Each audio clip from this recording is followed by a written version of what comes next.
So it's at 2, it'll be at 6 again. Oh my god, that's so funny. That's just so funny, I have to do it. Yeah, and he gave it to me. Hey everybody, the right side here. Today I'm going to be talking about Ezra Bridger, a new leader from Ashes of the Empire.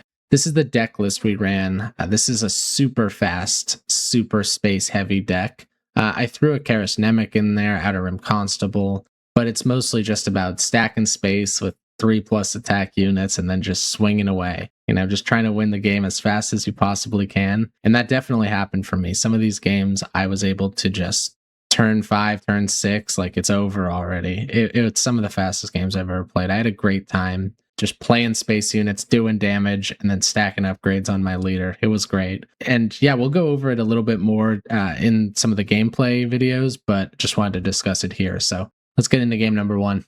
So like I usually do, I like to start off with a loss just to see like what I could have done better, what I learned. And from this game, I actually think I learned a pretty decent amount, because right after this game, I faced 2 more Luke Datavolts and I was actually able to beat both of them.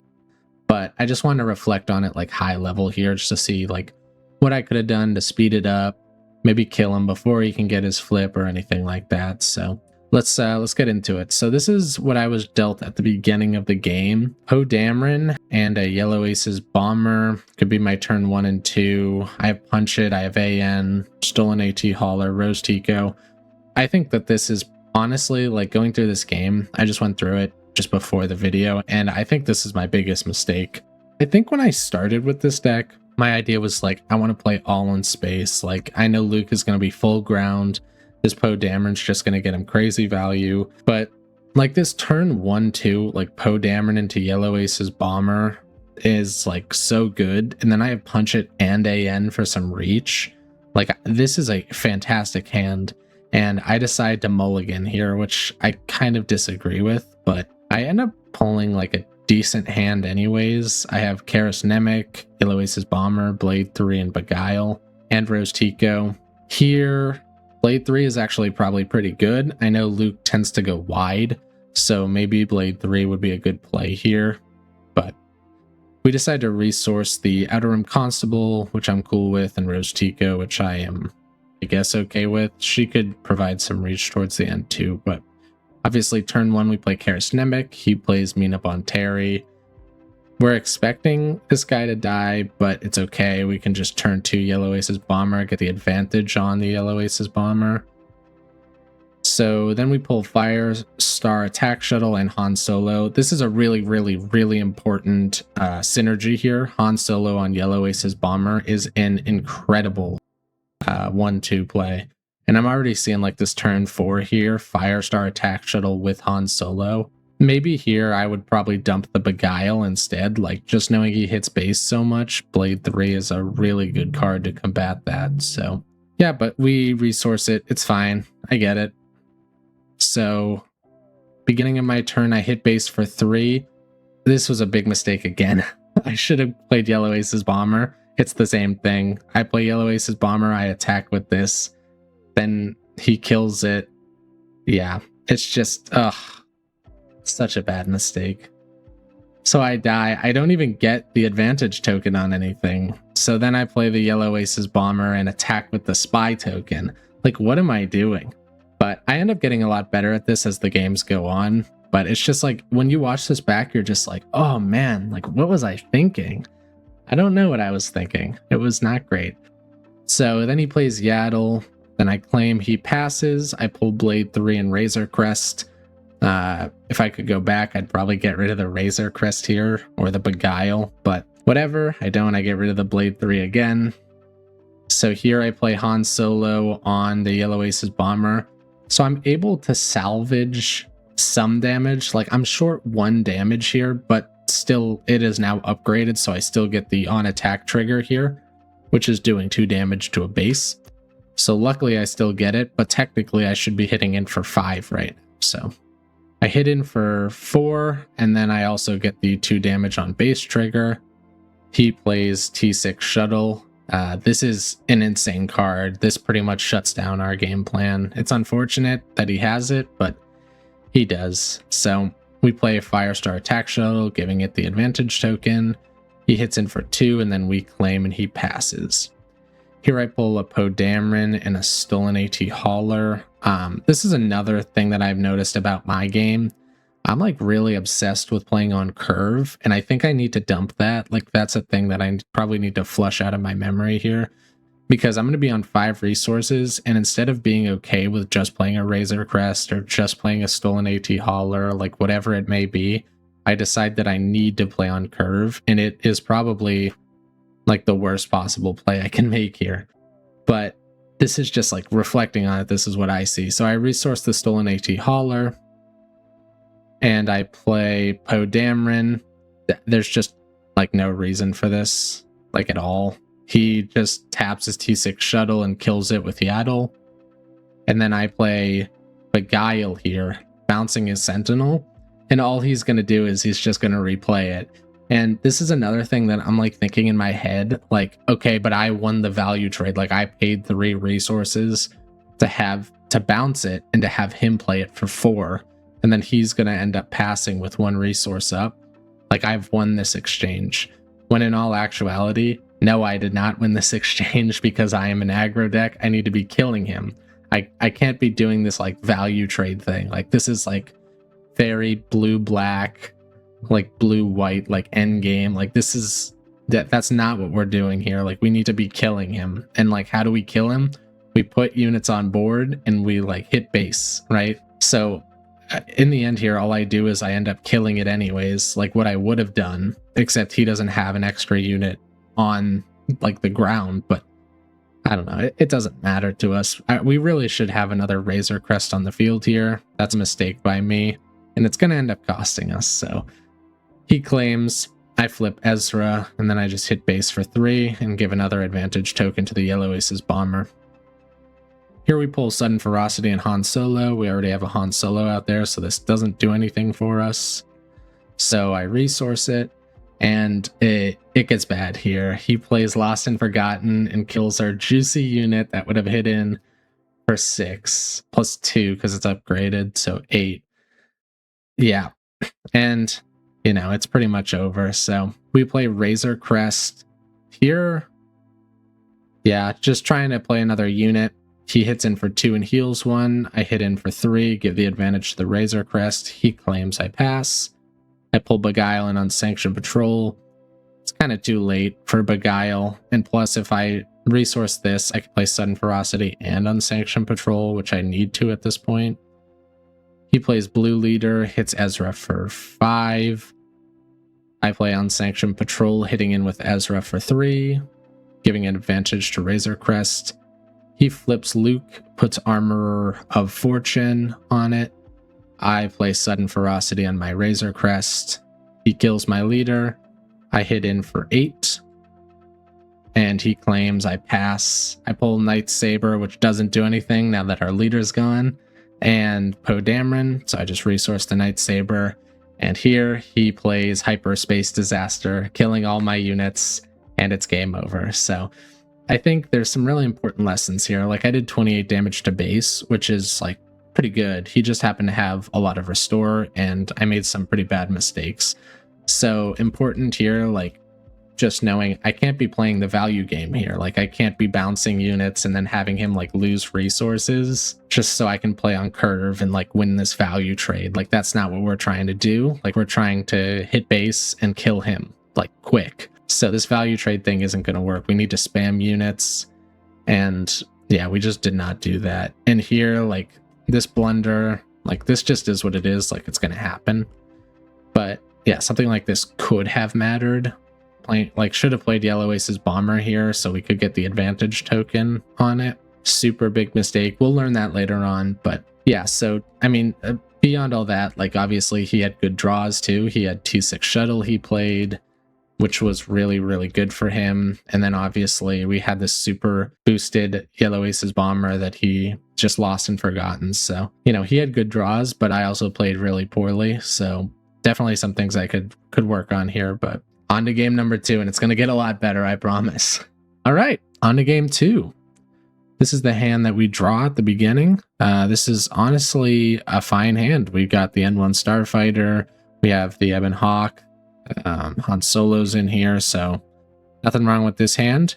I decide to get rid of the Karis Nemec and the stolen AT hauler here.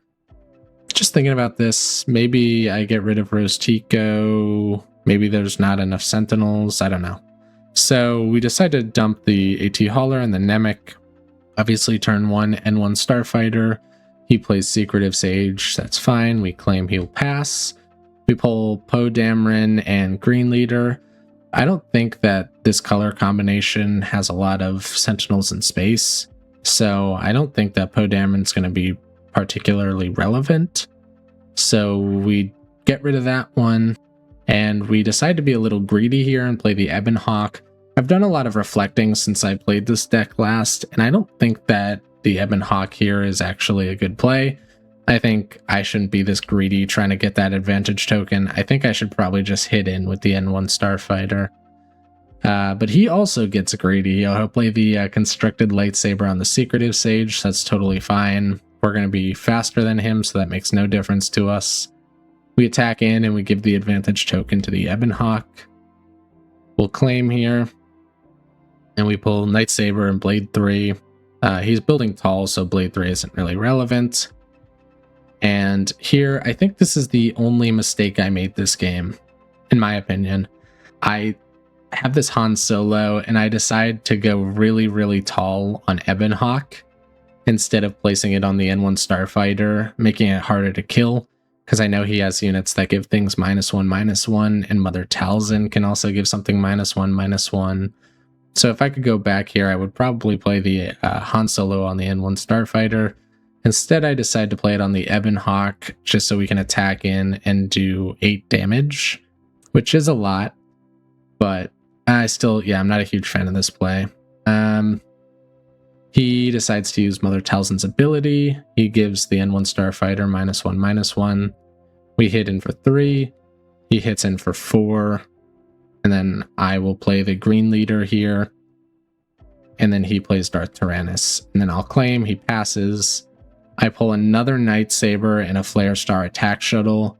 I know as soon as I flip Ezra Bridger, I'm stacking these sabers onto him. So I ditch the Flare Star Attack Shuttle. And we hit in for 7. And then he plays No Glory Only Results, killing my Green Leader. And then it's when defeated ability deals 2 damage to a unit, and he kills my N1 Starfighter. So this is what I was just talking about. Like, if I put Han Solo on this unit, he's not a 4/2 right now. He's a 6/4, and the 2 damage doesn't really do anything. So this is a mistake. I shouldn't be building as tall on these units, even though advantage tokens just build the damage. When I get the Han Solo, I should be prioritizing the low health units just so I can make sure that they stick around for longer. So that's a mistake on my part, but it's okay. We decide to flip Ezra Bridger here. He hits it for 4 with the Secretive Sage. Then we hit in for 3, giving an advantage token to Ebon Hawk. And here he has to claim he has no resources. He can't do anything. He needs to get rid of this Ebon Hawk. And he claims, and there's no way he can know, and it doesn't make a difference. As you saw in the opening, all we do is we just stack 2 Night Sabers on him, and now we have a 9/6 on the ground and a 6/6 in space. Nothing he can do. He draws his hand and he looks at it and nothing, so he concedes. So like I said, super fast game. And really the only mistake that I think I made in this game was putting this Han Solo on the Ebon Hawk instead of the N1 Starfighter. Like I said, I should be building a little bit wider instead of taller, so that's on me. But other than that, just pretty run-of-the-mill, just exactly how we want to play this deck. But let's get on to game number 3. All right, game 3, and this is against Craig Mode. I love Craig Mode. He's a legend now in this channel. I faced him in this game, and then I faced him in another game later, but there's just something so awesome about the name Craig Mode. Love this guy. He's playing Kanan Red Splash Base. I love Kanan. When he came out, he was just like a deck that I really loved the idea of. I thought that it was like, give a shield to something for 1 is like crazy, especially if it's a Sentinel. And it is. I mean, if you're able to play like Lothwolf and then give it a shield, like that is a ridiculous turn 1. A turn 1 3/3 shielded sentinel on the ground is just crazy. But unfortunately, I never got him to work. Like, I tried my best and he was just like mediocre. At best, he was mediocre. So we draw this as our opening hand, 2 Ebon Hawks, so I'll ditch one of them. I figure the Stolen AT Hauler is safe in space. I don't think that there's a ton of like early space units that can do anything about this guy. And then I figure Beguile's good, but like he's just going to be giving shields to ground units, so I don't really think that that matters. But I ended up eating my words really quickly. So turn 1, I play N1 Starfighter, and he just claims. He has no turn 1 play, which is pretty brutal, especially since he didn't mulligan, which I don't know if maybe his hand was just that good that he was like, oh yeah, I gotta keep this, but no turn 1. Then we pull the Flare Star Attack Shuttle and Rose Tico. Probably should get rid of the Rose Tico here, but I get rid of the Flare Star Attack Shuttle. I just think that there's a lot of Sentinels on the ground in this deck, so Rose Tico probably doesn't do too much for me. He plays a Red Squadron X-Wing. So this is a crazy play, because it is not a Spectre or a creature, so I'm not exactly sure like what made him put this in the deck, but I love it. So he deals 2 damage to it to draw a card.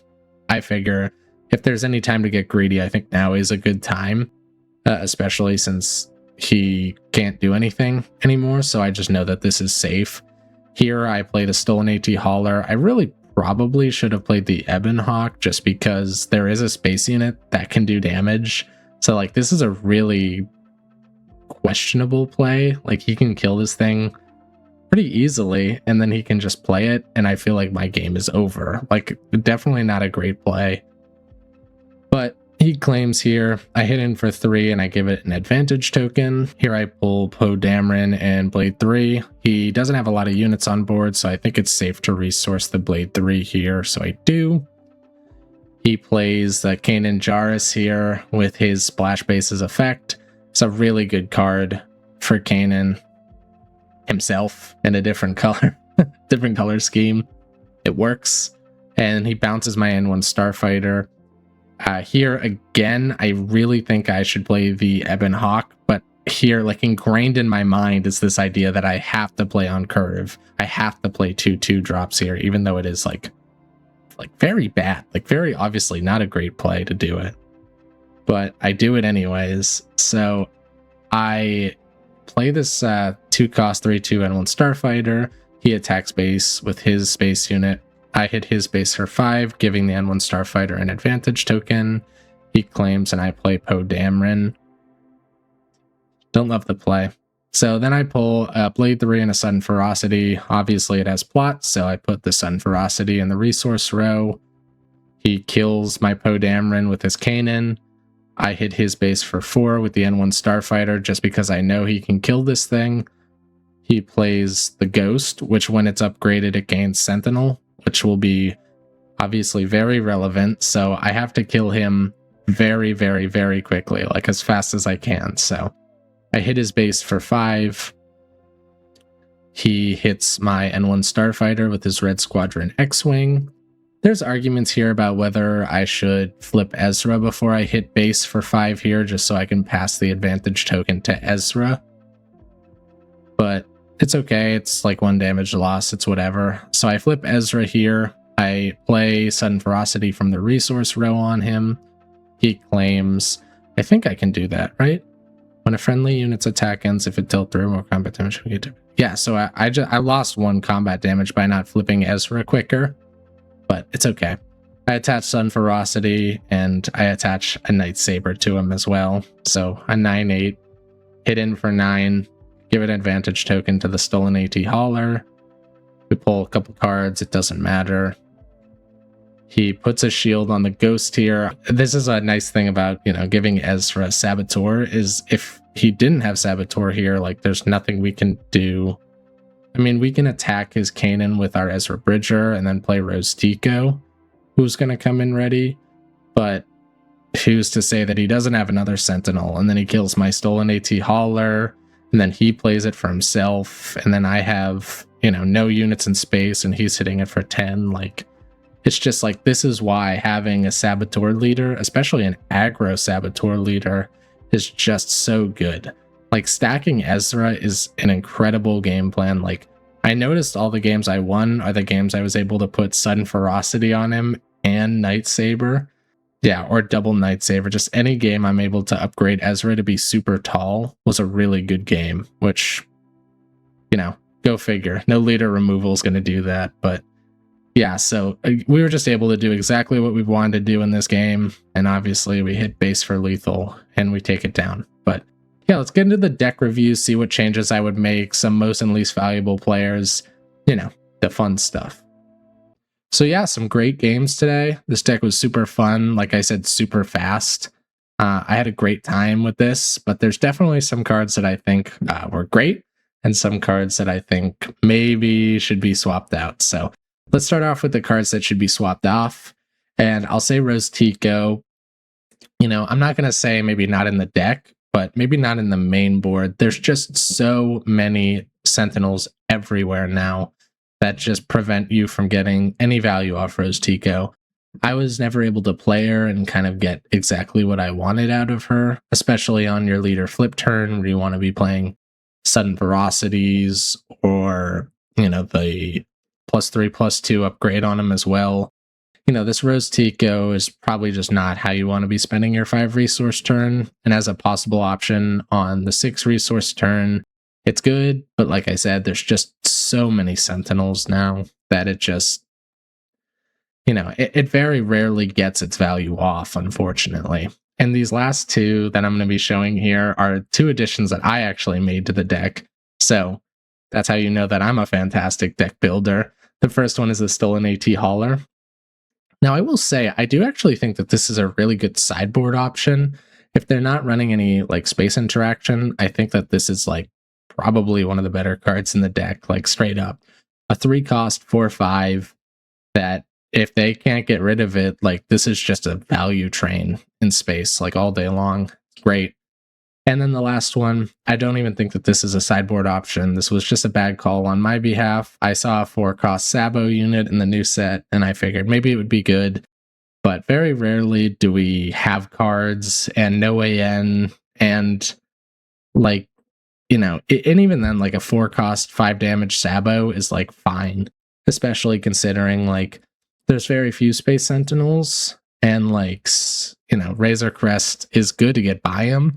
But there's a better card in the 4-cost slot that you don't have to ditch something for that also gets Sabo and also gives something Sabo. So yeah, I would probably just dump this card. I tried and I don't think it's worth it. But let's get into some of the best cards in this deck. And this is more fun. This is what we're coming here for. So Ebon Hawk, fantastic card. Since we're playing a heroic aggro deck, this thing hits for 5 on a 3-resource card. It's just ridiculous. It's just such a good card. It's like unfair. Next up is going to be the Yellow Aces Bomber, and honestly, probably the best card in this deck. A 3-cost support card that when it's upgraded can deal 2 damage to a base. This card is so fun. Since it's not unique, you can play 2 copies of it. If you're ever able to do a double Yellow Aces Bomber, it's so fun. If it has like an advantage token on it, it hits in for 3 plus double on attack trigger. It hits in for 7. Like, it's just such an insane combo. This is just an incredible card. And even though it doesn't hit for 3, it still hits in if it has the advantage for 5, which is so good. Plus support on it. Like, this is just an insanely good card, especially if you can get Han Solo on it. And lastly, Unsanctioned Patrol, a 4-cost 4/4 support Sabo, and this card should be in every single yellow deck ever that has any units in space. Like, if you're totally ground-focused yellow deck, sure, maybe not. But if you are playing a yellow deck and you have any interest in playing space at all, I think you need to play Unsanctioned Patrol. That's just my opinion, but it's an incredible card. And I don't have a slide for it this time, but I keep giving it some thought, and I really think I should just shout out Han Solo in this deck. Han Solo Pilot technically is a support card in and of itself, because as soon as you can attach it, you can attack with the unit. So, support before support was a thing. It just makes, like, all of these units we're playing are so squishy just because they have to be so high damage and fast. Han Solo just kind of fixes that. It's +2/+3 and support. So, we can make the Ebon Hawk a 5/6 that can get +2/+0, or the Yellow Aces Bomber is a 4/7 with this on attack trigger that's now always proccing. It's just an incredible card. And again, should be in every yellow-white deck where you have any space units, because it's just so good. It's basically a support card before that was a thing. So with these in mind, I made some changes, and I'm going to make one more actually on the fly, live. Really, probably two more live. So we added a couple cards here. We added Stay on Target just for another reach spell. Also gives us some draw, which is good. We added Pegasus Tri-Wing just as a unit that can come in ready if we defeat an advantage token, which is, probably pretty good. Then we added Dangerous Squadron Wingmen, which on attack can give an advantage token to another unit. And then Alphabet Squadron U-Wing, which is now our, most expensive unit that also can give an advantage token to something. So on the fly, I'm actually going to make a change to this. I'm probably going to dump the Alphabet Squadron U-Wing, just get rid of both of those copies and add another copy of the Yellow Aces Bomber and another copy of the Unsanctioned Patrol.